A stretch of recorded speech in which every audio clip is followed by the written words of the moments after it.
Hürmetli abunasılarımıza selamun aleyküm. Bugün 10. noyabr 2025 növbətdəki savdamız bakalasa Yengi Bazara mı? Yengi Bazara bereket oldu.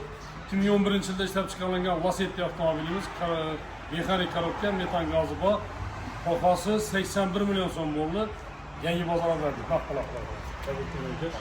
Onlar yaşlılara bunu yiyor. Az şurada video devamında aktif edin. Yolda yer mabala, iş avtomobilini toplatsalar, yol patrol hizmeti kadınlarla iltimas kılıp kalamız.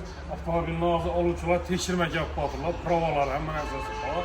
İyisi online dayın isper filmini ayrım sebeplere göre. Şunun için palazinesine gidip düşünürse diye ümitlemiz. Usta gözetiler bir sutki devamında.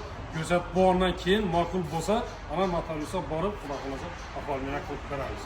Bazımız dostum. Söyler yaxşılar aminler. Hayırlı olsun. Dostum təbrikliyiniz. Hayırlı olsun. Gələləsə xidmətləridir. Nəsə deyinlər,